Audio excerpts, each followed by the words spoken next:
ایک اور جگہ پر آتا ہے سورۃ البقرہ میں وَإِذَا سَأَلَكَ عِبَادِي عَنِّي فَإِنِّي قَرِيبٌ أُجِيبُ دَعْوَةَ الدَّاعِ إِذَا دَعَانِ فَلْيَسْتَجِيبُوا لِي وَلْيُؤْمِنُوا بِي لَعَلَّهُمْ يَرْشُدُونَ۔ اور تمہارے رب نے فرمایا کہ مجھ سے دعا کرو، میں تمہاری دعا قبول کروں گا، اور جب میرے بندے آپ سے میرے بارے میں سوال کریں تو بے شک میں قریب ہی ہوں، میں پکارنے والے کی پکار کا جواب دیتا ہوں جب بھی وہ مجھے پکارتا ہے۔ تو گویا اللہ سبحانہ وتعالیٰ بندے کے بہت قریب ہے۔ فَإِنِّي قریب ایک اور جگہ پر آتا ہے إِنَّ رَبِّي قَرِيبٌ مُجِيبٌ کہ بے شک میرا رب قریب بھی ہے اور دعا قبول کرنے والا بھی ہے۔ لیکن دعا کی قبولیت کے لیے کیا کرنا چاہیے؟ فَلْيَسْتَجِيبُوا لِي وَلْيُؤْمِنُوا بِي لَعَلَّهُمْ يَرْشُدُونَ۔ ان کو چاہیے کہ وہ میری بات بھی قبول کریں، یعنی اگر وہ یہ چاہتے ہیں کہ ان کی دعا قبول ہو، ان کی بات قبول ہو، تو پھر وہ کیا کریں؟ وہ میری بات قبول کریں، میرے احکامات کو بھی قبول کریں۔ تو گویا اللہ تعالیٰ کی اطاعت بہت بڑا ذریعہ ہے دعاؤں کی قبولیت کا۔ اور پھر اسی طرح وَلْيُؤْمِنُوا بِي مجھ پر اعتماد کریں، ایمان رکھیں، یعنی دعا کرتے رہیں، جب اس کی قبولیت کا وقت ہوگا، جب وہ واقعی قبول ہونی چاہیے اس وقت وہ دعا قبول ہو جائے گی۔ اس لیے مایوس نہ ہوں، اعتماد رکھیں، ایمان رکھیں، یقین رکھیں، لعلہم یرشدون تاکہ وہ بھلائی پائیں، ہدایت پائیں۔ کیونکہ رشد جو ہوتی ہے، رشد اس میں ہدایت بھی ہوتی ہے اور بھلائی کے معنوں میں ہوتی ہے۔ یعنی انسان کی عقل کی دو قسمیں ہوتی ہیں، ایک وہ ہوتی ہے جس کے ذریعے انسان چیزوں کو سمجھتا ہے، اچھے برے کا فرق پہچانتا ہے، اور ایک ہدایت کی قسم رشد کہلاتی ہے جس میں انسان اچھے برے کا فرق جان کر پھر بھلائی تک پہنچ جاتا ہے، خیر تک پہنچ جاتا ہے۔ اس لیے رب سے دعا کرتے رہنا چاہیے۔ اسی لیے ابراہیم علیہ السلام نے جب دعائیں کی تھی تو آخر میں فرمایا تھا ان ربی لسمیع الدعاء، بے شک میرا رب تو ضرور دعاؤں کا سننے والا ہے، یعنی وہ تو لازماً دعائیں سنتا ہے۔ اور السمیع کا لفظ اس کا یہ مطلب نہیں کہ وہ صرف سن لیتا ہے اور بس بات ختم، نہیں، اس کا مطلب یہ ہے کہ جیسے ہم رکوع سے سر اٹھاتے ہیں تو کہتے ہیں سمع اللہ لمن حمدہ، کہ جو اللہ کی تعریف کرتا ہے اللہ تعالیٰ اس کی حمد کو سنتا ہے، بلکہ مطلب یہ ہے کہ اس کی حمد کو قبول بھی کرتا ہے، دعاؤں کو قبول بھی کرتا ہے۔ اسی طرح حدیث میں آتا ہے اللہم انی اعوذ بک من دعاء لا یسمع، اے اللہ مجھے اس دعا سے بچا لے جو سنی نہ جائے۔ تو یہاں سننا قبول کرنے کے معنوں میں کہ ایسی دعا نہ ہو کہ جو تیرے ہاں قبولیت نہ پائے، لیکن دعا مانگنے کا طریقہ بھی درست ہونا چاہیے تاکہ دعا قبول ہو جائے۔ اس کے بارے میں اللہ تعالیٰ کا فرمان ہے سورۃ الاعراف میں، اللہ تعالیٰ فرماتے ہیں ادعوا ربکم تضرعا وخفیا انہ لا یحب المعتدین، تم اپنے رب کو عاجزی سے اور چپکے چپکے پکارو، یعنی دعا مانگتے ہوئے انسان کے اندر عاجزی ہونی چاہیے، خشوع ہونا چاہیے، انسان کو ہمبل ہونا چاہیے، اپنے آپ کو رب کے سامنے محتاج ظاہر کرنا چاہیے۔ اور پھر فرمایا وَلَا تُفْسِدُوا فِي الْأَرْضِ بَعْدَ إِصْلَاحِهَا، دعاؤں کی قبولیت چاہتے ہو تو آہوزاری سے پکارو، چپکے چپکے پکارو۔ اللہ تعالیٰ حد سے بڑھنے والوں کو پسند نہیں کرتا، اور تم زمین میں اس کی اصلاح کے بعد فساد نہ کرو، یعنی زمین میں مطیع اور فرمانبردار بن کے رہو، بگاڑ پیدا نہ کرو۔ ان رحمت اللہ قریب من المحسنین، بے شک اللہ کی رحمت محسنین سے، نیکوکاروں سے بہت قریب ہے، یعنی اللہ تعالیٰ ان لوگوں کی دعا زیادہ سنتا ہے جو لوگوں کے ساتھ بھلائی کرتے ہیں، نہ کہ ان کے درمیان پھوٹ ڈالتے ہیں، فساد کرتے ہیں اور ان کی زندگی مشکل کرتے ہیں۔ لہٰذا اگر ہم چاہتے ہیں کہ ہماری دعائیں قبول ہوں تو اس کے لیے بہت ضروری ہے کہ پھر ہم اللہ سبحانہ وتعالیٰ کے حقوق بھی ادا کریں اور اللہ کے بندوں کے ساتھ بھی بھلائی کا اور رحمت کا معاملہ کریں۔ یعنی ہم چاہتے ہیں کہ ہم پر رحمت کی جائے تو ہمیں کیا کرنا چاہیے؟ دوسروں کے ساتھ رحم کا معاملہ کریں۔ کہتے ہیں نا ارحموا من فی الارض یرحمکم من فی السماء، تم اس پر رحم کرو جو زمین میں ہے تو تم پر وہ رحم فرمائے گا جو آسمان میں ہے، یعنی اللہ سبحانہ تعالیٰ تم پر اپنی رحمت فرمائے گا۔ تو اس سے یہ پتہ چلتا ہے کہ دعا مانگنے کے وقت انسان کا طریقہ کیا ہونا چاہیے۔ سب سے پہلے کہ گڑ گڑا کے، پوری توجہ سے، رو کے، اللہ سبحانہ تعالیٰ کے آگے فریادیں کر کے، لیکن حد سے نہ بڑھا جائے۔ حد سے بڑھنا کیا ہے کہ انسان ایسی حرکتیں شروع کر دے کہ جن کا سنت سے کوئی تعلق نہیں، نبی صلی اللہ علیہ وسلم نے اس طرح کی دعا نہیں مانگی۔ پھر اسی طرح یہ کہ پوری امید کے ساتھ دعا کرنی چاہیے، پورے یقین کے ساتھ دعا کرنی چاہیے کہ ہماری دعا قبول ہوگی۔ اللہ تعالیٰ سے نا امید نہیں ہونا چاہیے. وَادْعُوهُ خَوْفًا وَطَمَعًا، خوف رکھتے ہوئے اور امید کے ساتھ دعائیں کرنی چاہیے. یعنی انسان دعا مانگنے سے رکے نہیں بلکہ مانگتا رہے. دیکھا جائے تو اللہ تعالیٰ کو تو انسان کی دعا کی ضرورت نہیں کہ بندہ اس سے ضرور مانگے. یہ تو انسان کے اپنے فائدے میں ہے کہ انسان اللہ سے مانگتا رہے. یہ جو اللہ تعالیٰ ہمیں حکم دے رہے ہیں کہ دعا مانگتے رہو، تو آپ دیکھیے کہ اس میں ترغیب دی جا رہی ہے. اس کو ضرورت نہیں ہے، ہمیں ضرورت ہے، ہم محتاج ہیں. سورۃ فاطر میں اللہ تعالیٰ فرماتے ہیں یا ایھا الناس انتم الفقراء الی اللہ واللہ هو الغنی الحمید. اے لوگو تم سب اللہ کے محتاج ہو اور اللہ بے نیاز ہے، تعریف والا ہے. یعنی محتاج ہم ہیں، ضرورت ہماری ہے اور اللہ بے نیاز ہے، اس کو ضرورت نہیں ہے، اس کو کسی کی محتاجی نہیں ہے کہ کوئی دعا کرے گا تو اس کی شان بلند ہوگی. وہ تو پہلے سے ہی بلند شان کا مالک ہے. ایک حدیث قدسی میں آتا ہے اللہ تعالیٰ فرماتے ہیں اے میرے بندو تم کبھی مجھے نقصان پہنچانے کی طاقت نہیں رکھو گے، یعنی میرا کچھ نہیں بگاڑ سکتے کہ مجھے نقصان پہنچا سکو، نہ کبھی مجھے فائدہ پہنچانے کے قابل ہوگے کہ مجھے فائدہ پہنچا سکو. نہ ہم اللہ تعالیٰ کا نقصان کر سکتے ہیں اور نہ ہی اس کو فائدہ دے سکتے ہیں. اسی لیے ایک اور حدیث میں آتا ہے اے میرے بندو اگر تمہارے پہلے والے اور تمہارے بعد والے اور تمہارے انسان اور تمہارے جن سب مل کر تم میں سے ایک انتہائی متقی انسان کے دل کی طرح ہو جائیں تو اس سے میری بادشاہت میں کوئی اضافہ نہیں ہوگا. یعنی اگر ہم سب کے سب بہت نیک بھی بن جائیں تو اللہ تعالیٰ کو تب بھی کوئی فائدہ نہیں. ہم اپنا سارا مال بھی خرچ کر دیں تو اللہ تعالیٰ کا کچھ بھی فائدہ نہیں، اس کا ریٹرن خود ہم ہی کو ملنے والا ہے. تو بات یہ ہے کہ دعا انسان ہی کو فائدہ دیتی ہے، لہٰذا دعا مانگتے رہنا چاہیے کیونکہ دعا ایک عبادت ہے. ہم اپنی زندگی میں جتنی بھی دعائیں کریں گے اتنی زیادہ اللہ تعالیٰ کی محبت پائیں گے، کیونکہ نبی صلی اللہ علیہ وسلم نے فرمایا لیس شیء اکرم علی اللہ من الدعاء، اللہ کے ہاں دعا سے بڑھ کر کوئی چیز عزت والی نہیں.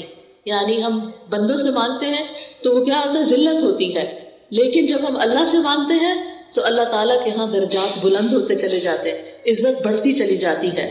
دعا کرنے والے سے اللہ تعالیٰ محبت کرتا ہے اور جو دعا نہیں کرتا اس سے کیا ہوتا ہے پتہ نا آپ کو، اللہ تعالیٰ اس سے ناراض ہوتا ہے. جو دعا نہیں کرتا، جو اللہ سے نہیں مانگتا، جو اللہ کے سامنے اپنی حاجت نہیں رکھتا، اللہ تعالیٰ اس سے ناراض ہوتا ہے. لہٰذا دعا کرنے والے اللہ کے محبوب ہیں اور نہ مانگنے والوں سے اللہ تعالیٰ ناراض ہوتا ہے. دعا نہ کرنا تکبر کی علامت ہے.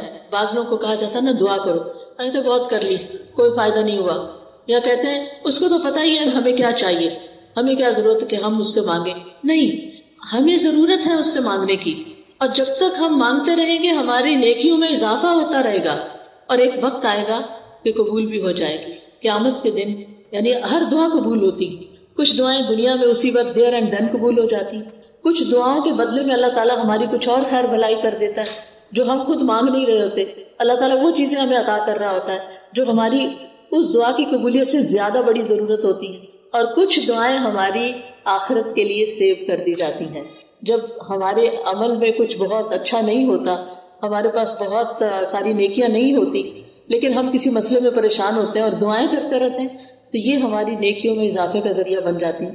اور قیامت کے دن اللہ تعالیٰ کے ہاں جب بندہ ان دعاؤں کا اجر پائے گا جو دنیا میں قبول نہیں ہوئی تھی، تو انسان کیا تمنا کرے گا، کاش دنیا میں میری کوئی دعا بھی قبول نہ ہوئی ہوتی اور آج سارے کا سارا مجھے یہی ملتا.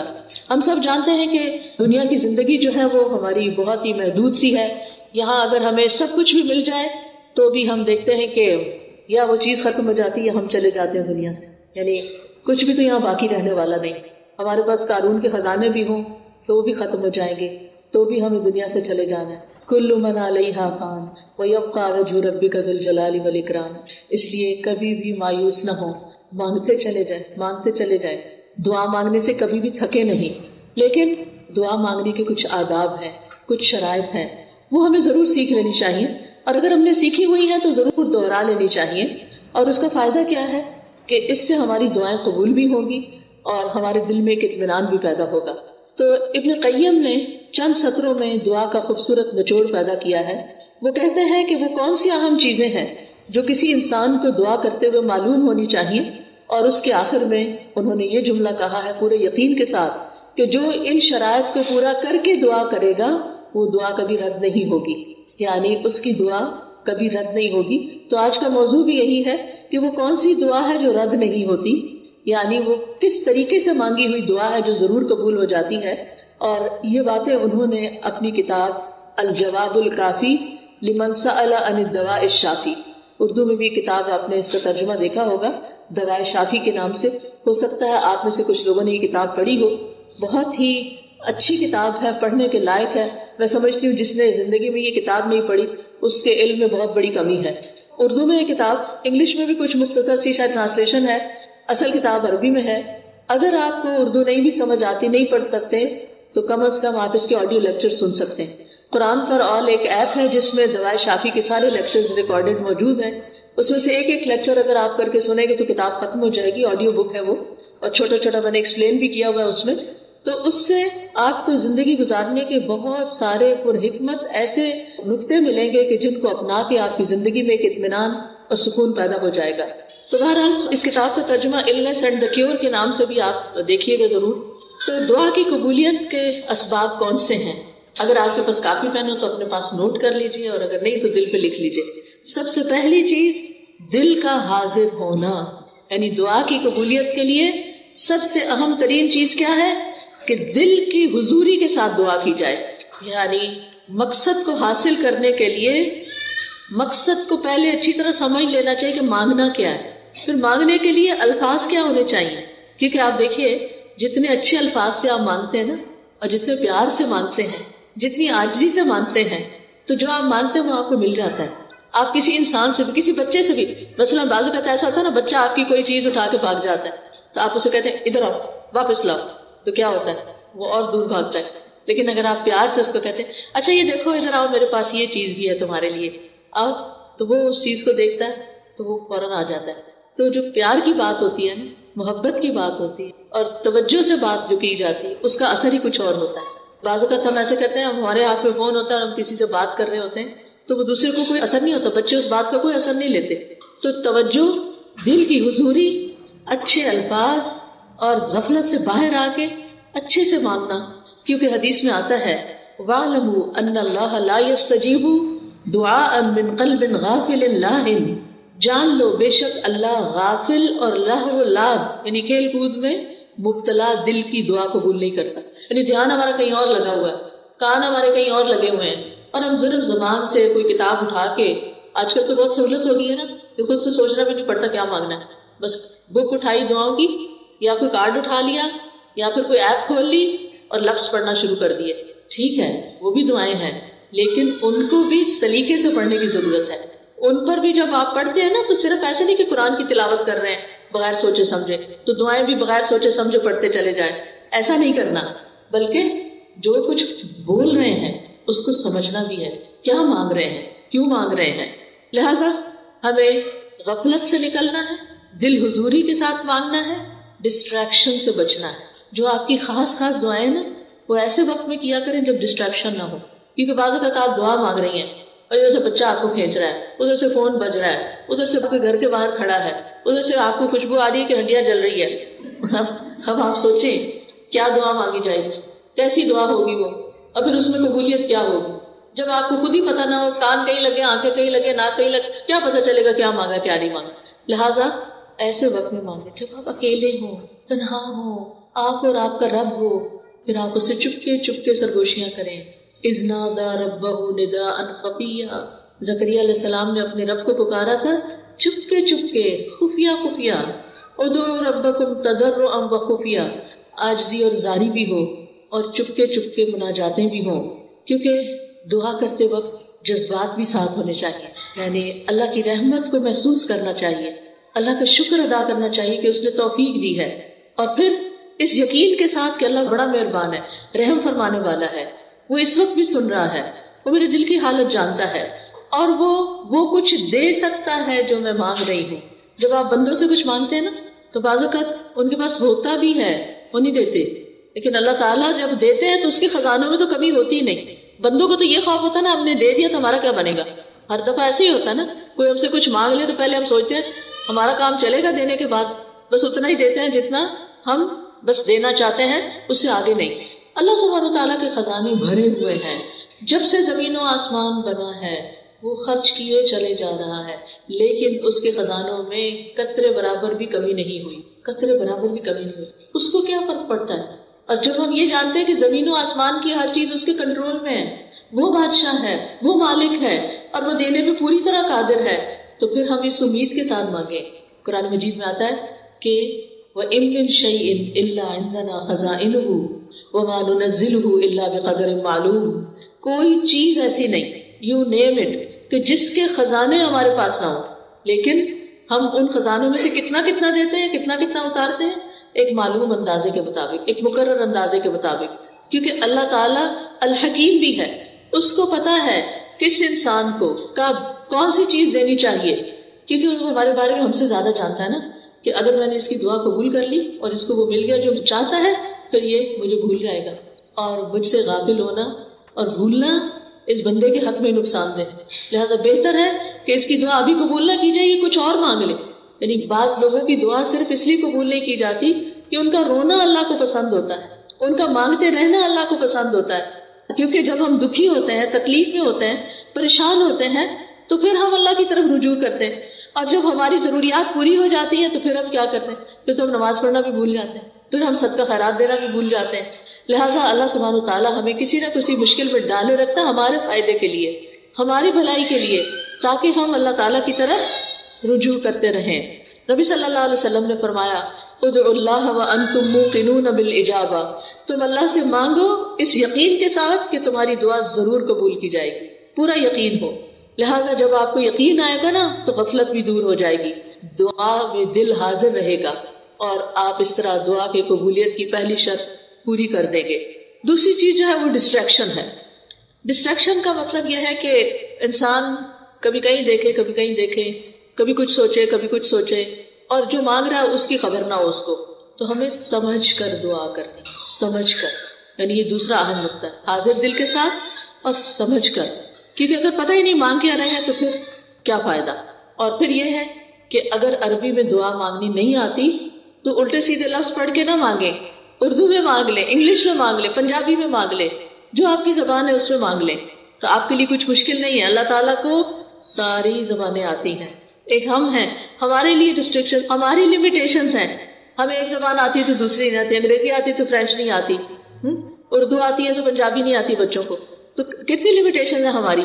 اللہ تعالیٰ کے لیے کچھ مشکل نہیں، کسی بھی ڈائلیکٹ میں، کسی بھی زبان میں، کسی بھی وقت، کسی بھی لمحے کچھ بھی مانگتے ہیں، وہ سب کچھ سمجھتا ہے، جانتا ہے، اور دینے پر پوری طرح قادر ہے۔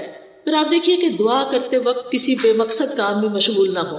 اچھا بعض لوگ موبائل سے دعائیں پڑھتے ہیں، ٹھیک ہے، سہولت کے لیے پڑھ سکتے ہیں آپ، اب کیا ہوتا ہے اتنے میں اوپر ایک نوٹیفیکیشن آ جائے، اچھا آدھی دعا پڑھی، آدھا میسج پڑھا، نہ ادھر کے نہ ادھر کے، ملٹی ٹاسکنگ ہو رہی۔ دنیا کے کاموں میں تو ملٹی ٹاسکنگ آپ کر سکتے ہیں، لیکن اللہ تعالیٰ کے ہاں تو بس ایک وہ ہے، اس کو ایک مانتے ہوئے بس وہ اس میں بھی یہ بھی شریک کرنا پسند نہیں کرتا کہ جب ہم اس سے بات کر رہے ہوں تو ہم اوروں کے بارے میں سوچ رہے ہیں، یا اس سے بات کر رہے ہوں تو بیچ میں کسی اور سے باتیں شروع کر دیں، اس کو یہ پسند نہیں ہے۔ لہٰذا ہمیں ڈسٹریکشن سے بچنا ہے۔ بعض اوقات یہ ہوتا ہے کہ کوئی چیز ہمارے انگوٹھی وغیرہ ہاتھ میں ہوتی ہے تو کچھ لوگ کیا کرتے ہیں، دعا مانگتے اس سے کھیلنا شروع کر دیتے ہیں، کوئی بٹن کھول بند شروع کر دیتا ہے، کچھ اور کرنے لگتے ہیں۔ ان ساری چیزوں سے بچنا ہے۔ اس وقت کپڑے نہیں سنوارنے، کوئی اور کچھ نہیں، کھجانا شجانا بھی نہیں، اگر کھجانا پہلے کھجا لیں اور پھر اس کے بعد دعا کرنی شروع کریں، یعنی 100% آپ کی توجہ دعا کی طرف ہونی چاہیے۔ ہمارے اسلاف میں سے کسی نے ایک شخص کو دیکھا کہ دعا کر رہا تھا، ساتھ کنکریوں سے کھیل رہا تھا۔ انہوں نے کہا یہ کنکریاں پھینک دو اور اپنی دعا پہ توجہ کرو، دعا کرتے ہوئے تمہارا دل اور اعضاء سارے، پورا جسم اس طرف متوجہ ہونا چاہیے۔ تو یہ تھی پہلی شرط، ٹھیک ہے۔ دوسری شرط یا دوسرا نقطہ یا دوسرا ادب کیا ہے؟ قبولیت کے 6 اوقات میں سے کسی وقت میں دعا کرنا۔ اب قبولیت کے 6 اوقات کون سے ہیں میں بھی آپ کو بتاتی ہوں۔ یہ 6 اوقات ایسے ہیں جن میں دعا قبول ہو جاتی ہے اور کبھی رد نہیں ہوتی۔ لہٰذا دل کو حاضر رکھنے کے ساتھ ساتھ دوسری چیز وقت کا انتخاب ہے کہ کس وقت آپ مانگیں، کون سا زیادہ سوٹیبل ٹائم ہے۔ تو ان میں سے سب سے پہلے رات کا آخری تہائی حصہ، 1/3 of last part of the night. اب وہ کیا ہے، جیسے آپ کے موبائل پہ وہ ٹائمنگز ہوتے ہیں نا صلاۃ کے، تو وہ آ جاتا ہے تہجد کا وقت آ جاتا ہے، آج کل شاید 1:30 ہے یا کچھ اس طرح، تو وہ لاسٹ پارٹ آف نائٹ ہوتا ہے جو تیسرا حصہ آخری حصہ ہوتا ہے رات کا، فجر کی اذان سے پہلے، آپ سمجھے 1.5-2 گھنٹے پہلے۔ اب اس وقت میں آپ اللہ تعالیٰ سے دعا کریں گے، جو کہ تہجد کا وقت ہوتا ہے، سب سو رہے ہوتے ہیں، فون کالز کرنے والے بھی سو رہے ہیں، آنے جانے والے بھی سو رہے ہیں، گھر والے بھی سو رہے ہیں، بچے بھی سو رہے ہیں، سبھی سو رہے ہیں۔ اب آپ کا رب جاگ رہا ہے، لہٰذا جب آپ کی آنکھ کھلے تو آپ اپنے رب کو پکاریں، چاہے آپ بستر میں لیٹے ہوئے پکاریں، منع نہیں ہے لیٹ کے دعا کرنا، آپ لیٹ کے بھی دعا کر سکتے ہیں۔ اس وقت کوئی آپ کو دیکھ نہیں رہا ہوگا، آپ اللہ کے آگے رو سکتے ہیں، آپ اپنی التجائیں فریادیں کر سکتے ہیں۔ اگر کوئی ساتھ سویا ہوا ہے تو پھر زور سے نہیں بولیے، دل دل میں بولیے، کیونکہ اللہ تعالیٰ نے اجازت دی ہے کہ ادعوا ربکم تضرعا وخفیا، خفیہ خفیہ، چپکے چپکے، وسپرنگ میں، دل ہی دل میں اللہ کے ساتھ فریادیں کرنا شروع کر دیں، اور یہ دل کی حضوری کا بہترین وقت ہے۔ حدیث میں آتا ہے ہمارا رب تبارک و تعالی ہر رات آسمانی دنیا پہ نزول فرماتا ہے، جب رات کا آخری تہائی حصہ باقی رہ جاتا ہے اور وہ آواز دیتا ہے کوئی جو مجھ سے دعا کرے تو میں اسے قبول کر لوں۔ اللہ تعالیٰ خود پکار رہے ہیں، مانگو مجھ سے، ہے کوئی جو مجھ سے مانگے تو میں اسے عطا کر دوں، ہے کوئی جو مجھ سے بخشش طلب کرے تو میں اس کو معاف کر دوں، اور یہ ہر رات ہوتا ہے، ایوری نائٹ۔ لہٰذا اس وقت سے فائدہ اٹھانا چاہیے۔ اگر ہم اپنے گناہوں سے پریشان ہیں، اپنی بری عادتوں سے پریشان ہیں، اپنے کچھ مینٹل ہیلتھ کے بارے میں پریشان ہیں، کسی خاص مسئلے کے بارے میں پریشان ہیں، تو اس آخری حصے میں رات کے اٹھیں اور اللہ تعالیٰ سے دعا کریں۔ اللہ تعالیٰ اپنی شان کے مطابق آپ کو نوازے گا، اور یہ دعاؤں کی قبولیت کا سنہری موقع ہوتا ہے۔ دوسرے مواقع کون سے ہیں؟ ابن القیم لکھتے ہیں وَعِندَ الْأَذَان، حدیث میں بھی آتا ہے اذان۔ اب آپ کہیں گے ہمارے گھر میں تو اذان ریکارڈڈ ہے، بالکل ریکارڈڈ اذان بھی اذان ہے، وہ کچھ اور تو نہیں ہے نا۔ بعض لوگ کہتے ہیں اچھا اس کا جواب دیں، بھائی کیوں نہ دیں، وہ کیا کہہ رہے ہیں، وہ وہی تو کہہ رہے ہیں جو اذان کے الفاظ ہیں۔ اب آپ مسجد میں بھی ہوتے ہیں تو کیا آپ کو مؤذن کی اصل آواز آ رہی ہوتی نہیں نا، کس میں سے آ رہی ہوتی؟ مائک کے تھرو آ رہی ہوتی ہے۔ لہٰذا وہاں بھی آپ جواب دیں گے، اور گھر میں جب موبائل پہ اذان لگے گی یا اذان کلاک پہ اذان لگے گی اس کا بھی آپ پورا جواب دیں گے، اور اس کے بعد دعا کریں گے، وہ قبولیت کا وقت ہے۔ اچھا کچھ لوگ تو گھروں میں اذان آن ہی نہیں کرتے، موبائل پہ بھی انہوں نے بس وہ چھوٹی سی اذان رکھی ہوئی ہے جو بس تھوڑا سا نوٹیفیکیشن دیتی ہے، 2 دفعہ اللہ اکبر کر کے وہ بند ہو جاتی ہے۔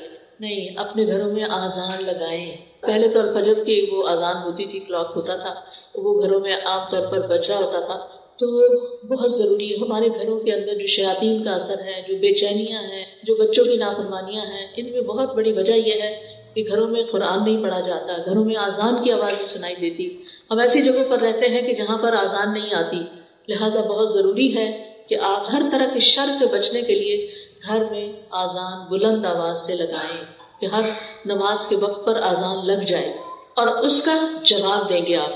اللہ اکبر کا اللہ اکبر جو مؤذن کہتا جاتا ہے آپ جواب میں وہی بولتے جائیں گے، اور جب وہ حی علی الصلاۃ اور حی علی الفلاح کہے گا تو اس وقت آپ لا حول ولا قوۃ الا باللہ پڑھیں گے، اور اس کے بعد پھر یہ ہے کہ آپ یہ دعا پڑھیں گے اللہم رب هذه الدعوة التامة والصلاة القائمة آت محمدا الوسیلة والفضیلة وابعثه مقاما محمودا الذی وعدته، اور پھر درود شریف پڑھ کے جو دل میں ہے آپ کے مانگے اللہ سے، انشاءاللہ آپ کی دعا قبول ہوگی۔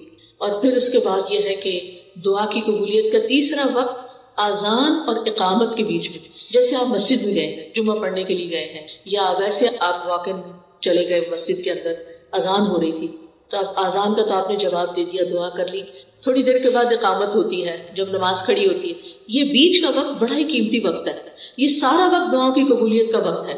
لیکن افسوس کے ساتھ یہ کہنا پڑتا ہے کہ ایون جمعے کے دن مسجد میں ہوتے ہوئے لوگ اس وقت کی قدر نہیں کرتے، جبکہ وہ وقت بھی قبولیت کا وقت ہوتا ہے۔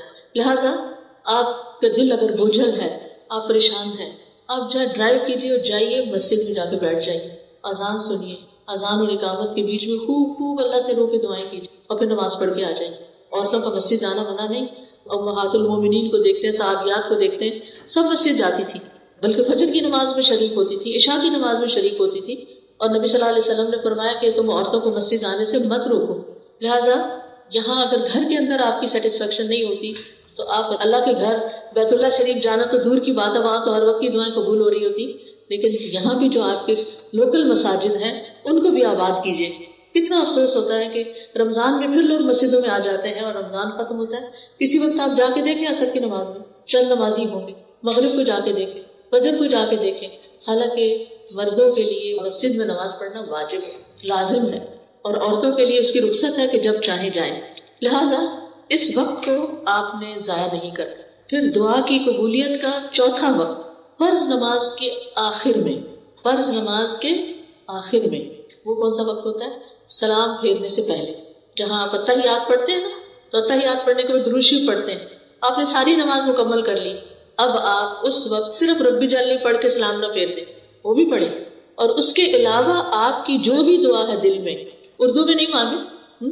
آپ دیکھ لیں مصنون دعا میں سے کون سی دعا سے ملتی جلتی، یا آپ صرف استغفار پڑھنا شروع کریں. کیونکہ استغفار سے کیا فائدے ہوتے ہیں؟ یعنی آپ کہیں استغفر اللہ ربی من کل ذنب واتوب الیہ، ربی انی ظلمت نفسی. یہ دعا تو مصنون دعا ہے ویسے بھی. ربی انی ظلمت نفسی ظلما کثیرا ولا یغفر الذنوب الا انت. تو یہ دعا آپ پڑھ سکتے ہیں اور دل میں اپنی حاجت رکھیں. سورۃ نوح اگر آپ پڑھیں تو اس میں آتا ہے کہ نوح علیہ السلام نے اپنی قوم کو بہت سمجھایا تھا اور کہا تھا، میں نے اپنی قوم سے کہا کہ اپنے رب سے استغفار کرو. استغفار کا مطلب ہوتا ہے اپنے گناہوں کی معافی مانگو. فائدہ کیا ہوگا؟ یرسل السماء علیکم مدرارا، تم پر آسمان سے موسلا دھار بارشیں برسائے. آج آپ دیکھیں کہ کینیڈا کا کیا حال ہو گیا، کتنا ڈراؤٹ ہو گیا ہے، کتنے عرصے سے ڈھنگ سے بارش نہیں ہوئی. ہم اس کو فار گرانٹیڈ لیتے ہیں کیونکہ ہر تھوڑے دن بعد بارش، ہر تھوڑے دن کبھی سنو ہو رہی ہے، کبھی بارش ہو رہی. ہم سمجھتے تھے یہ ہمارا حق ہے. لیکن اب آپ دیکھیں مہینہ ہوا ہے مجھے واپس آئے ہوئے اور مسلسل دھوپ نکل رہی ہے یا بادل آ رہے ہیں، ہلکی پھلکی پار پڑتی ہے اور بات ختم ہو جاتی ہے. کتنی جگہوں پر آگ لگی ہوئی ہے اور اس کی پولوشن یہاں تک، اس کا دھواں اسموک یہاں تک آ رہا ہے اور لوگوں کے گلے خراب ہو رہے ہیں. اور کیا کہہ رہے ہیں ماہرین کہ اس کا حل صرف بارش ہے. بارش ہوگی تو یہ آگ بجھے گی. ان کے پاس کوئی طریقہ ذریعہ نہیں ہے آگ بجھانے کا. تو آپ خود سوچئے کہ ہم سب کو اجتماعی استغفار کرنی چاہیے. ہم یہ نہ سوچیں کہ سب کچھ ہے کہ کیا فرق پڑتا ہے اگر نہیں بھی بارش تو اچھا موسم ہے، باہر چھتری نہیں لے کے جانی پڑے گی، پارک میں جا کے بیٹھیں گے، دھوپ میں بیٹھیں. نہیں، بارش کی انسانوں کو، جانوروں کو، پرند چرند ہر ایک کو ضرورت ہوتی ہے. پودوں کو ہماری ضرورت ہے، ہم سب کو ضرورت ہے. اگر پانی کی سطح نیچے چلی جائے تو آپ دیکھیں کہ کھیت ویران ہو جاتے ہیں. لہٰذا اللہ سبحانہ وتعالیٰ سے استغفار کرنا ہے. اور پھر آسمان سے بارشیں برسنے کے علاوہ کیا ہے؟ تمہارے لیے مال اور اولاد ہوگی. یعنی تمہیں مال بھی ملے گا. اگر کسی کو اپنے فائنینشیل پرابلمس ہیں وہ بھی کثرت سے استغفار پڑھے. یا اولاد کی طرف سے کوئی پریشانی ہے، بچے ہیں نہیں، بچے ہیں لیکن بیمار ہیں، بچے ہیں لیکن بات نہیں مانتے، بچے ہیں لیکن شادی نہیں ہو رہی، کوئی بھی مسئلہ اولاد سے ریلیٹڈ ہے تو کیا کرے؟ استغفار کی کثرت کر دے، اپنے گناہوں کی معافی مانگتے چلے جائیں. اور وَيَجْعَلْ لَكُمْ أَنْهَارًا، تمہارے لیے نہریں جاری کر دے گا اللہ تعالیٰ. باغات ہوں گے، نہریں ہوں گی. تو جب فرض نماز ختم کریں تو اس سے پہلے کم از کم ایک دفعہ استغفار ضرور پڑھ لیں. اللہم اغفر لی ذنبی کلہ دقہ و جلہ اولہ و آخرہ سرہ و علانیتہ. یہ ایک استغفار کی دعاؤں کا کارڈ بھی ہے. اس میں آپ دیکھیں کہ بہت سی استغفارات کے ورژنز ہیں جن کو آپ تہجد کے وقت بھی پڑھ سکتے ہیں اور اس کے علاوہ بھی یاد کر سکتے ہیں. یہ گناہوں کی بخشش کا کارڈ ہے، ہر ایک کے پاس ہونا چاہیے. جیسے پہلے بھی میں نے عرض کیا نا کہ الفاظ میٹر کرتے ہیں، ورڈز ڈو میٹر، کہ آپ کن لفظوں سے بول رہے ہیں، کن لفظوں سے معافی مانگ رہے ہیں. ہمارے پاس تو اتنے اچھے لفظ نہیں ہوتے، لیکن قرآن مجید کی آیات اور جو نبی صلی اللہ علیہ وسلم کے الفاظ ہیں وہ خوبصورت الفاظ ہیں، تو ان کے ذریعے استغفار کریں تو انشاءاللہ آپ کے مسائل حل ہوں گے.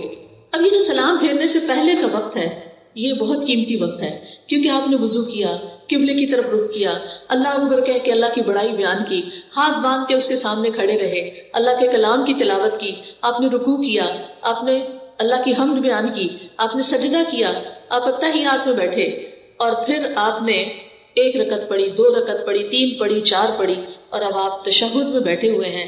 عاجزی کا انداز ہے، گھٹنے موڑ کے بیٹھنا، عاجزی کے ساتھ بیٹھے ہوئے ہیں اور قبلہ رخ کیا ہوا ہے، درود شریف پڑھ لیا آپ نے. کتنی ساری چیزیں جمع ہو گئی آپ کی دعا کی قبولیت کے لیے. لیکن عام طور پر لوگوں کو پتہ ہی نہیں ہوتا کہ یہ دعا کی قبولیت کا وقت ہے، لہٰذا وہ جلدی سے ربی جلدی بے سوچے سمجھے پڑھ کے سلام پھیر دیتے اور ایک موقع گنوا دیتے ہیں.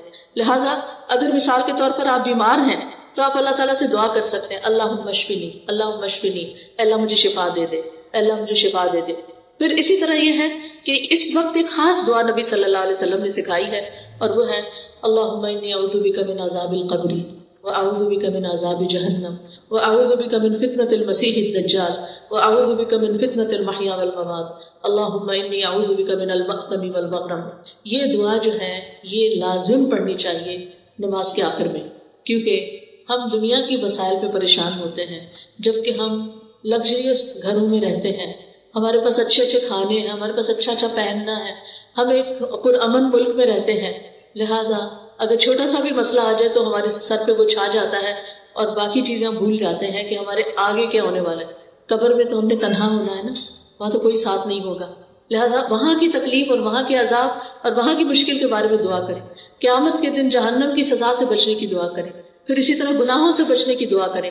تو یہ بہت جامع دعا ہے، یہ بھی آپ کو یہاں نماز کے اذکار کتاب جو ہے اس میں مل جائے گی. دعا کی قبولیت کا 5واں وقت، ابن قیم کہتے ہیں 5واں وقت جمعے کا دن ہے.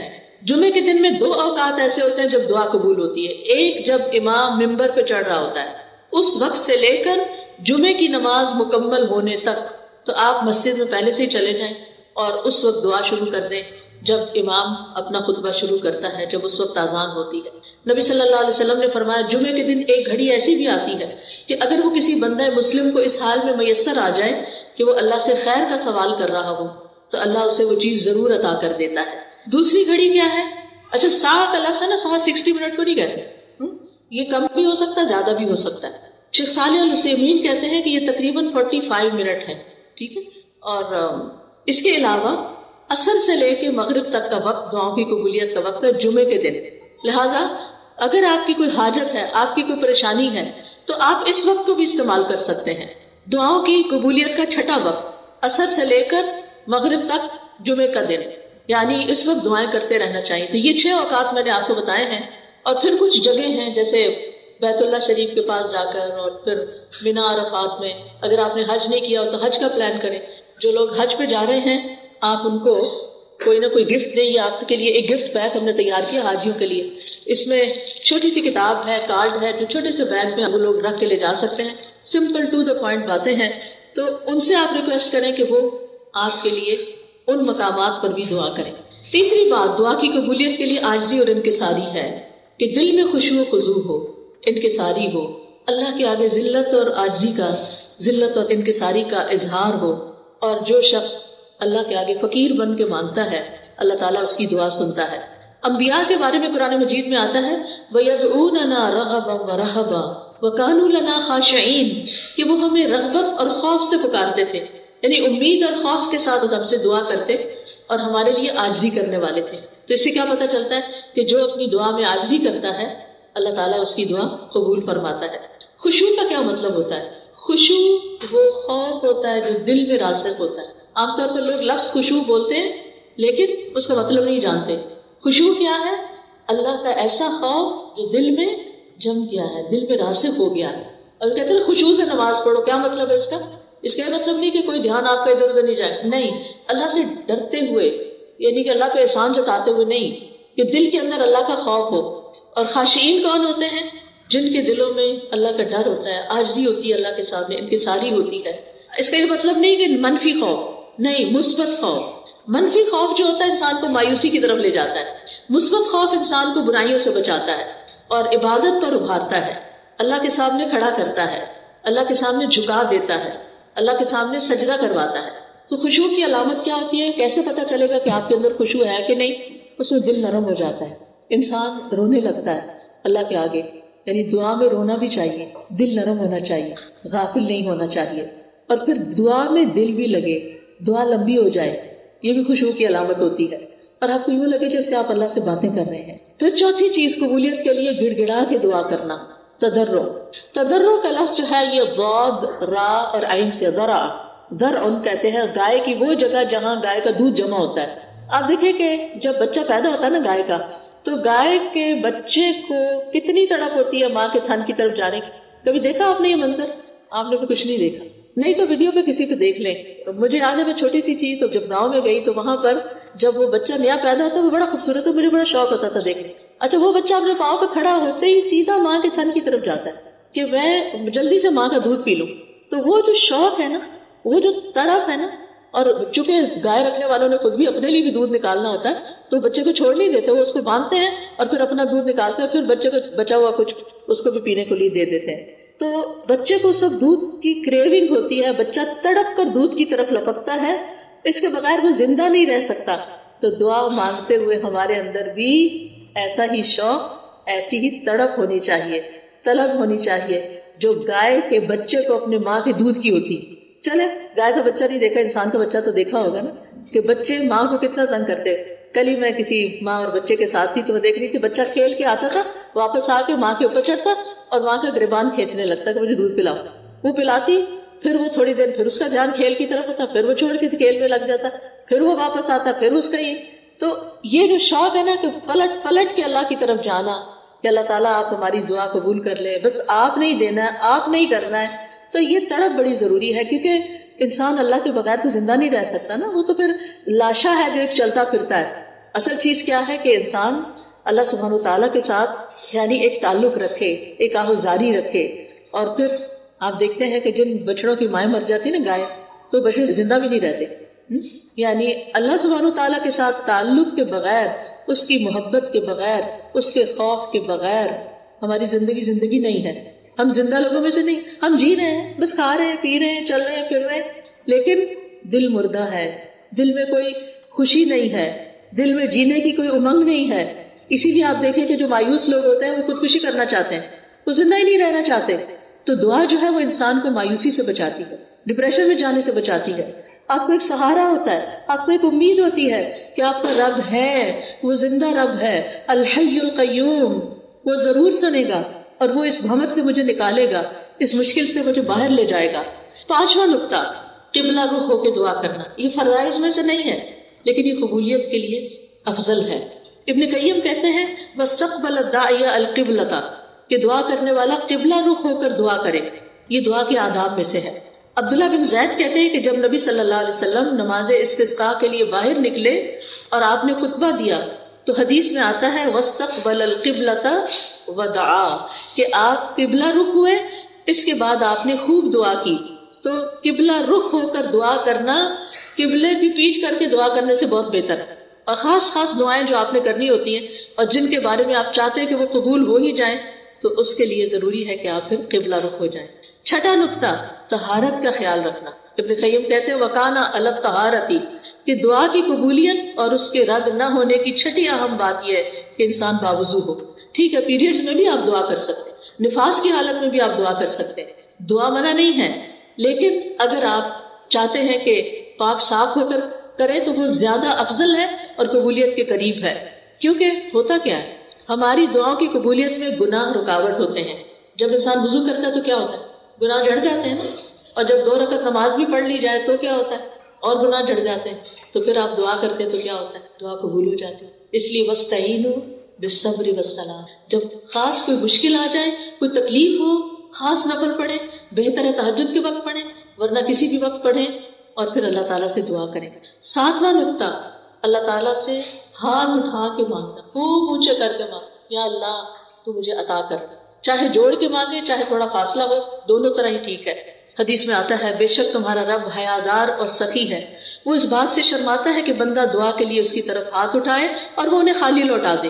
اللہ تعالیٰ ہاتھوں کو خالی نہیں پھیرتا. آپ دیکھیں کہ اللہ تعالیٰ الغنی ہے، الکریم ہے، زمین و آسمان کا بادشاہ ہے، تو اس کو تو کچھ بھی دینا مشکل نہیں. تو جب وہ بندہ ہاتھ اٹھاتا ہے، سوال کرتا ہے، تو اللہ تعالیٰ کو یہ اچھا نہیں لگتا کہ اس کو کہے اچھا کچھ نہیں، جاؤ واپس، وہ ڈال دیتا ہے. اب یہ ہے کہ آپ اپنے آپ کے بارے میں ذرا سوچیں کہ جب کوئی آپ کے سامنے سوال رکھتا ہے، ہاتھ پھیلاتا ہے، آپ کسی مال میں گئے ہیں وہاں یا کسی ایسی جگہ پر، وہ سڑکوں کے کنارے کھڑے ہوتے ہیں نا یہاں بھی لوگ، تو دیکھ کے دل بڑا برا ہوتا ہے کہ ہائے کچھ دیا نہیں، پتہ نہیں کتنے ضرورت مند ہوں گے. تو ہم انسان ہوتے ہوئے ہمارے دلوں میں ایک رحم آ جاتا ہے مانگنے والے کے حق میں. تو اللہ سبحانہ وتعالیٰ وہ کیسے نہیں اپنے بندے پہ رحم کرے جو کہ بہت سی ماؤں سے بھی بڑھ کے پیار کرنے والا ہے. دعائے استسقاء میں تو آپ صلی اللہ علیہ وسلم نے اتنے اونچے ہاتھ کھڑے کیے تھے کہ آپ کے بغلوں کی سفیدی نظر آنے لگ گئی، یعنی اپنے سر سے بھی اونچے کر لیے تھے اپنے ہاتھ. کچھ لوگ ایسے ہی بس رکھ کے بیٹھ جاتے ہیں، کچھ لوگ ہاتھ پہ ہاتھ رکھ لیتے ہیں. ایسے بھی نہیں کرنا چاہیے، کھول کے ہاتھ، چاہے بیچ میں فاصلہ رکھے یا نہ رکھے. اور خاص طور پہ شدید حاجت کے وقت آپ بلند آواز سے پکاریں، چیخ چیخ کے نہیں پکارے، بلند آواز سے پکاریں، تنہائی میں رو کے پکاریں، ہاتھ اونچے کر لیں. اور کہ بس اللہ تعالیٰ آپ نے یہ کام ضرور کرنا ہے، آپ نے یہ مشکل آسان کرنی ہے، آپ کر سکتے ہیں، آپ کے لیے کچھ بھی مشکل نہیں ہے، آپ کے لیے کوئی رکاوٹ نہیں، یعنی واسطے دے دے کے۔ ہاں کچھ مواقع ایسے ہیں جن میں ہاتھ نہیں اٹھائے جاتے، جیسے خطیب اگر جمعہ کا خطبہ دے رہا ہے اور اس وقت آپ دل دل میں اللہ کو پکار رہے ہیں، تو اب وہ خطبہ دے رہا ہے اور آپ ہاتھ اٹھا رہے ہیں، اس وقت منع ہے۔ اسی طرح طواف کے دوران دعائیں قبول ہوتی ہیں لیکن آپ ہاتھ نہیں اٹھاتے، چلتے جاتے ہیں سیدھے۔ اسی طرح سعی کے دوران بھی دعائیں قبول ہوتی ہیں تو آپ ہاتھ نہیں اٹھاتے، اور سنت سے ثابت بھی نہیں ہے۔ 8واں نقطہ یہ ہے کہ آپ اللہ کی حمد و ثنا سے دعا کی ابتدا کریں، یعنی پہلے اللہ تعالیٰ کی حمد کریں۔ یہاں حمد کا بھی کارڈ ہے، الحمدللہ۔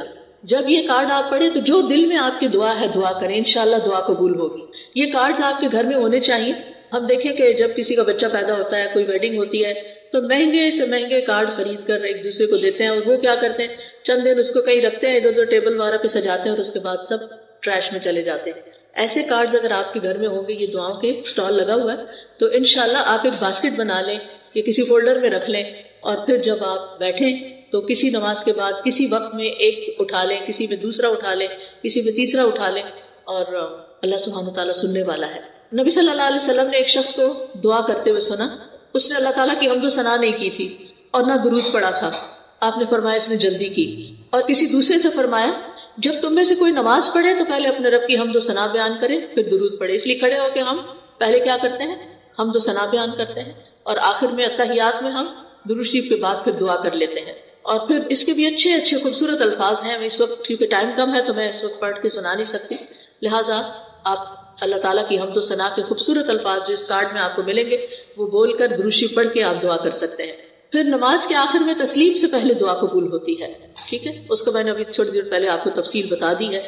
پھر رکوع اور سجود میں دعائیں قبول ہوتی ہیں، سجدے میں دعا کریں، اور اگر آپ کو کچھ نہیں آتا، کوئی دعائیں نہیں آتی عربی کی، تو آپ اللہم اغفر لی پڑھنا شروع، اللہم اغفر لی ذنبی، اس کا مطلب کہ اللہ میرے گناہ معاف کر دے، کیونکہ جب گناہ معاف ہوں گے تو انشاءاللہ رکاوٹیں دور ہو جائیں گی۔ یا ہم کہتے ہیں نا کہ رکاوٹ ہو گئی یا بندش ہو گئی ہے، اس کے پیچھے کوئی گناہ ہے، پھر ہمیں سمجھ ہی نہیں آتی، ہمیں یاد ہی نہیں آتا ہمارا کون سا گناہ ہے، ہم کہتے ہیں پتہ نہیں کیا گناہ ہے۔ ہم اپنی نیکیوں کو یاد کرتے ہیں، گناہوں کو یاد نہیں کرتے۔ ٹھیک ہے آپ نیکیوں کو بھی یاد رکھیں، لیکن آپ گناہوں کو ضرور یاد کریں کہ کہیں میں نے کسی کے حق تو نہیں مارا، کہیں کسی رشتہ دار کی حق تلفی تو نہیں کی، کہیں کسی ضرورت مند کی میں نے تو ضرورت نہیں پھیر دی، کسی ضرورت مند کا مذاق تو نہیں اڑایا، کبھی کسی پہ باتیں تو نہیں بنائی، کبھی کسی بہن بھائی کو ضرورت ہوئی تو میں نے کان بند کر لیا اور اس کی مدد نہیں کی۔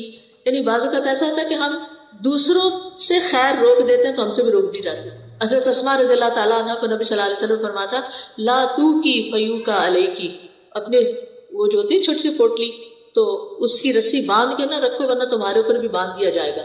یعنی اس کو اپنے خزانے، پہلے زمانے میں پرس نہیں ہوا کرتے تھے اور ڈیزائنر کے تو بالکل بھی نہیں تھے، تو لوگ خواتین کپڑے کی تھیلیوں میں اپنے وہ دینار درہم رکھتی تھی، تو اس کے اوپر سے پھر کیا کرتی تھی تھیلی کو، اب بھی وہ بید وغیرہ دیتے ہیں نا تو تھوڑی چھوٹی چھوٹی پاؤچز میں بنا کے دے دیتے، تو اس کے اندر کا اس کو باندھ کے نہ رکھو، تو کھلا رکھو، یعنی نکالتے رہو، دیتے رہو، کیونکہ دینے والے ہی پاتے ہیں، گیو اینڈ ٹیک، تو اللہ سبحانہ وتعالیٰ پسند کرتا ہے۔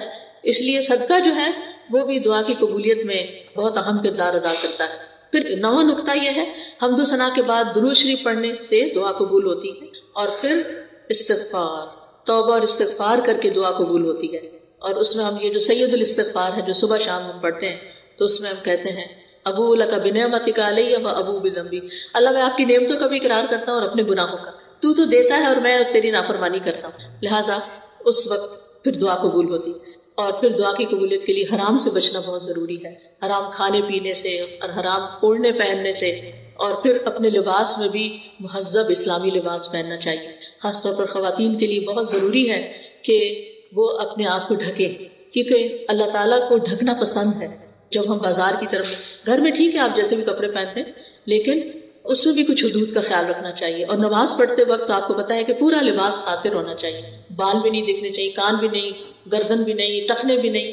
اب ہمارے دیسی کپڑوں میں بھی آپ دیکھیں کہ پاجامے کی وجہ سے، ٹراؤزر کی وجہ سے، جب خواتین جب رکوع میں جاتے ہیں تو ٹخنے ننگے ہو جاتے ہیں، جب ٹخنے ننگے ہو جاتے ہیں نماز باطل ہو جاتی ہے۔ یا تو آپ بڑی چادر لے کے کریں، یا کوئی جراب پہنیں، یا آپ شرٹ لمبی رکھیں، نماز کا ایسا کپڑا بنائیں کہ آپ اوپر سے نیچے تک ڈھک جائیں، ورنہ نماز قبول نہیں ہوگی۔ اگر نماز قبول نہیں ہوئی تو دعا کیسے قبول ہوگی؟ تو اس لیے یہ چھوٹی چھوٹی چیزیں جو ہیں، چھوٹی نہیں بڑی ہیں، ان کا بھی دھیان رکھنا ضروری ہے، کیونکہ ایک شخص پکارتا ہے تو اللہ تعالیٰ فرماتے ہیں کہ اس کی دعا کیسے قبول ہو، کہ اس کی غذا بھی حرام کی اور اس کا لباس بھی حرام کا، نہ کھانے میں وہ احتیاط کرتا ہے، بس حلال ہے حرام ہے کچھ بھی کھا لیتا ہے، اور اسی طرح لباس کا بھی اہتمام نہیں کرتا، تو اس کا اہتمام بھی ضروری ہے، کیونکہ دعا کی قبولیت میں لباس کا اہم کردار ہے۔ پھر اسی طرح 10واں نقطہ ہے دعا میں تکرار، ریپیٹیشن، دعا بار بار دہرانا، دہراتے جائیں، پھر مانگیں پھر مانگیں پھر مانگیں، ایک دن دوسرے دن تیسرے دن، کبھی یہ نہ کہیں بہت دفعہ پکارا ہے اب مانگا نہیں جاتا بس تھک گیا ہوں مانگ، کبھی نہ تھکیں، اور بار بار ربنا کہیں، اے ہمارے رب اے میرے رب، اور پھر یہ کہ اللہ تعالیٰ کے اچھے اچھے ناموں کے ساتھ اس کو پکارے، اور پھر یہ کہ کہیں اللہ تعالیٰ سے، اللہ تعالیٰ میں تو مانگتا رہوں گا، میں نے نہیں پیچھے ہٹنا، آپ نے مجھے دینا ہی دینا ہے، آپ نے مجھے وہ عطا کرنا ہے جو میں آپ سے مانگ رہا ہوں، اور آپ مجھ جیسے مسکین انسان کو خالی ہاتھ لوٹا دیں گے، میں نے خالی ہاتھ نہیں جانا۔ آپ دیکھیں کہ بندوں کے سامنے بھی جب ہم، حالانکہ بندے سٹنجی ہوتے ہیں، اللہ تعالیٰ تو سخی کریم ہے، تو بندوں سے بھی جب ہم سب بخیل سے بخیل بندے کے آگے بھی تکرار کریں نا تو وہ پھر مان ہی جاتا ہے کسی طرح۔ بعض اوقات ایسا ہوتا ہے نا کہ کوئی شخص پہلی دفعہ آپ سے مانگتا تھا، آپ کہتے میں نہیں دینا، یہ تو بس ہیبیچول ہے، اچھا پھر دوسری دفعہ کسی اور طریقے سے، تیسری دفعہ اپنے بچوں کو ہی دے دیں، چوتھی دفعہ کسی اور طریقے سے مانگو، پھر آپ کہتے جاؤ سر سے اترو لے جاؤ چلو، یعنی کہ نہیں آپ کا ارادہ ہوتا ہے بالکل نہیں دینا، اور پھر آپ دے چکتے، پھر آپ سوچتے اچھا نکلوا ہی لیا اس نے، تو اس کے اصرار کی وجہ سے اگر وہ صرف ایک دفعہ کہتا دے دیں اور آپ نہیں دیتے تو کہاں دیا جاتا اس کو۔ وَلِلَّهِ الْمَثَلُ الْأَعْلَىٰ، اللہ کی شان تو بہت بلند ہے، لہٰذا اللہ تعالیٰ سے آپ تکرار کے ساتھ مانگیں، عاجزی اور بے بسی کے ساتھ۔ 11واں نقطہ کیا ہے؟ محبت پر مبنی الفاظ سے مانگیں، خوشامد کریں، اللہ آپ کریم ہیں، آپ قدیر ہیں، آپ قادر ہیں، آپ مقتدر ہیں، پیارے پیارے نام لے کے، اور پھر آپ دیکھیں حضرت زکریا نے کیا کہا تھا، ربی انی وہن العظم واشتعل الرأس شیبا ولم اکن بدعائک ربی شقیا، اللہ میرا سر بڑھاپے سے بڑک اٹھا، سارے بال سفید ہو گئے، اور میری بیوی بانجھ ہے، میری ہڈیاں کمزور ہو گئی ہیں، لیکن میں تو اس سے دعا مانگ کے کبھی نامراد نہیں ہوا، مانگتا رہوں گا، آپ دینے والے ہیں۔ تو کتنی خوبصورت الفاظ میں انہوں نے اپنی حالت کا ذکر کیا۔ ایوب علیہ السلام نے بیماری میں کیا کیا، انی مسنی الضر وانت ارحم الراحمین، یہ پیار کے کلمات، اللہ مجھے بہت تکلیف پہنچ گئی ہے، بیمار ہو گیا ہوں اور آپ تو ارحم الراحمین، تو یہ اس کو تملک کہتے ہیں عربی زبان میں۔ پھر انبیاء کی دعاؤں کو آپ دیکھیں تو آپ کو بہترین نمونہ ملے گا۔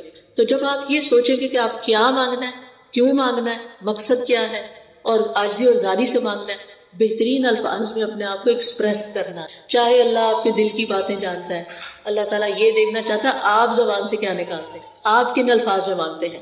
حضرت مریم کی والدہ نے کن الفاظ سے دعا مانگی تھی کہ رب میں نے آپ کی نظر کر دیا، جو بھی میرے پیٹ میں ہے کہ آزاد ہوگا آپ مجھ سے قبول کر لیں، انک انت السمیع العلیم، کیونکہ آپ تو دعائیں قبول کرنے والے ہیں، آپ تو جاننے والے ہیں۔ پھر اسی طرح 12واں نقطہ یہ ہے کہ امید اور خوف کے ساتھ مانگنا، وَيَدْعُونَنَا رَغَبًا وَرَهَبًا وَكَانُوا لَنَا خَاشِعِينَ، انبیاء ایسے ہی پکارتے تھے کہ دل میں ڈر بھی ہو اللہ کا کہ کہیں دعا رد نہ ہو جائے، کوئی میرے سے غلطی ایسی نہ ہو کہ میری دعا قبول نہ ہو، اور اس کے ساتھ امید بھی رکھے کہ نہیں اللہ تو سنتا ہے، وہ قبول کرے گا۔ 13واں نقطہ اللہ سے اس کے ناموں صفات اور وحدانیت کے ساتھ دعا کر، اللہ کی توحید بیان کر کے دعا کر۔ قرآن مجید میں آتا ہے وَلِلَّهِ الْأَسْمَاءُ الْحُسْنَىٰ فَادْعُوهُ بِهَا، اللہ کے اچھے اچھے نام ہیں، ان ناموں کے ساتھ اس کو پکارو۔ لہٰذا اللہ کے تمام نام پرفیکٹ اور ایکسیلنٹ ہیں، لہٰذا اللہ کے نام کیسے، یا رحمان یا رحیم، تکرار کریں، یا اللہ یا رحمان یا غفار یا غفور اغفر لی، یا رحمان ارحمنی، یا حکیم یا علیم علمنی فہمنی، یا رزاق ارزقنی، یا شافی اشفنی، یعنی اللہ کے مخصوص ناموں کے ساتھ اللہ کو پکارے۔ ایک شخص کو نبی صلی اللہ علیہ وسلم نے سنا کہ وہ دعا کر رہا ہے، اور وہ دعا کی تھی اللہم انی اسألک انی اشہد انک انت اللہ لا الہ الا انت الاحد الصمد الذی لم یلد ولم یولد ولم یکن لہ کفوا احد۔ تو آپ نے فرمایا اس نے اللہ تعالیٰ سے ان ناموں کے ساتھ سوال کیا ہے کہ جب اس سے سوال کیا جائے تو اللہ تعالیٰ عطا فرماتا ہے، جب مانگا جائے تو دعا قبول ہوتی ہے، لہٰذا اللہ تعالیٰ کے ناموں کے ساتھ دعا کریں، اور یہ دعا خاص طور پر۔ 14واں نقطہ دعا کے ساتھ صدقہ، صدقے کی وجہ سے دعا قبول ہوتی ہے، یعنی دعا کر لی آپ نے، جا کے صدقہ کریں، کوئی نیکی کریں، کسی کی خدمت کریں، کسی کے ساتھ احسان کا معاملہ کریں، کسی کی کوئی ضرورت پوری کریں، کیونکہ صدقہ اللہ کے غضب کو بجھاتا ہے، اور ہر روز کچھ نہ کچھ صدقہ کرنا چاہیے۔ ہمارے ہر جوڑ پہ ہر روز صدقہ واجب ہوتا ہے، اور اس کو ادا کرنے کے لیے جو بھی نیکیاں ہم کرتے ہیں، اللہ کا ذکر کرتے ہیں، سب کچھ وہ صدقہ ہوتا رہتا ہے، لیکن ان سب کے بدلے میں اگر 2 رکعت نماز اشراق یا چاشت پڑھ لیں تو ساری ہڈیوں کا صدقہ ہو جائے گا۔ تو صدقہ رب کے غضب کو بجھاتا ہے، بری موت سے بچاتا ہے، یعنی جب اللہ تعالیٰ کی ناراضگی دور ہوگی تو کیا ہوگا؟ دعا قبول ہوگی. اور پھر یہ ہے کہ اللہ تعالیٰ کے عظیم نام کے ساتھ، اسم اعظم جس کو کہتے ہیں، اس کے بارے میں مختلف اقوال ہیں. اللہ کا نام جو ذاتی نام ہے نا، یا اللہ، اللہ، یہ سب سے بڑا نام. باقی سب اللہ تعالیٰ کی صفات ہے. لہٰذا یا اللہ، یا رحمان، یا رحیم، یہ اس طرح بھی پکار سکتے ہیں. یا حی یا قیوم برحمتک استغیث. نبی صلی اللہ علیہ وسلم نے کس طرح دعائیں کی تھی بدر کے مقام پر. تو چونکہ ہمارا وقت ختم ہونے لگا، لہٰذا تھوڑی سی دعا کر لیتے ہیں اور اس کے ساتھ ہی آپ سے اجازت چاہوں گی. سبحان اللہ والحمد للہ ولا الہ الا اللہ واللہ اکبر ولا حول ولا قوة الا باللہ العلی العظیم. اللہم صلی علی محمد وعلی آل محمد كما صليت على إبراهيم وعلى آل إبراهيم إنك حميد. اللهم بارك على محمد وعلى آل محمد كما باركت على إبراهيم وعلى آل إبراهيم إنك حميد. اللهم نسألك يا الله بأن لك الحمد لا إله إلا أنت المنان بديع السماوات والأرض يا ذا الجلال والإكرام يا حي يا قيوم ان تغفر لنا وترحمنا وان تجیرنا من عذاب. یا رب العالمین بخش ہم پہ رحم، ہمیں آگ کے عذاب سے بچا لے. وان ترزقنا اخلاصا فی القول والعمل وان تدخلنا الجنة وتباعدنا. اللہ ہمیں اپنی باتوں میں، اپنے عمل میں اخلاص عطا اور ہمیں جنت میں داخل کر دے اور آگ سے بہت دور رکھ. اللہم عاقب رقابنا من النار. اللہ ہماری گردنوں کو آگ سے آزاد کر دے. ہمارے والدین، ہمارے بچوں، ہماری مائیں، ہمارے رشتہ دار، ہمارے دوست اور جن سے ہم محبت کرتے ہیں، اللہ ان سب کو آگ سے بچا لے. اللہم اغفر لنا ذنوبنا. اللہ ہمارے گناہوں کو معاف کر دے. اللہ جتنی بہنیں آئی ہیں ان کے دلوں میں جو دعائیں ہیں، حاجتیں ہیں، اللہ ان کو پورا کر دے. اللہ ان کی ضروریات پوری کر دے. سب لوگ اپنی اپنی ضرورت کے بارے میں سوچیں. یا اللہ تو سب بہنوں کی دعا قبول کرو. اللہ جو مالی مشکلات میں ان کی دعائیں قبول کر، جو بیمار ہیں ان کی بیماری فرما، جو بچوں کے رشتوں کے لیے پریشان ہیں ان کی پریشانی، جو دلوں کی بے چینی اور روحانی امراض کا شکار ہیں ان کی بیماری دور فرما. اللہ ہمارے گھروں میں خیر و برکت نازل فرما. ہمارے بچوں کو اپنے دین کے لیے چن لے، ہمارے لیے صدقہ جاریہ بنا. یا اللہ ہمیں اپنا پسندیدہ بندہ بنا. اللہم وفقنا لما تحب و ترضی. یا اللہ جن بہنوں نے مل کے اس پروگرام کا انعقاد کیا ہے، اس کے لیے اپنا مال، وقت، جان، ہر چیز لگائی ہے، اللہ انہیں اس کی بہترین جزائے خیر عطا فرما اور انہیں اس کا صلہ کئی گنا بڑھا کے لوٹا. یا اللہ جتنی بہنیں آئی ہیں اپنے کام کاج چھوڑ کے آئی ہیں، اپنا گھر، اپنا وقت، اپنا آرام، اللہ تعالیٰ ان سب کا آنا قبول فرما اور آج کی اس محفل میں ان کی ساری دعائیں قبول فرما لے. اللہم اغفر لنا ذنوبنا. اللہم انا نستغفرک لما لا نعلم ونعوذ بک من شر ما نعلم. یا رب العالمین ربنا تقبل منا انک انت السمیع العلیم وتب علینا انک انت التواب الرحیم. سبحان ربک رب العزة عما یصفون وسلام علی المرسلین والحمد للہ رب العالمین.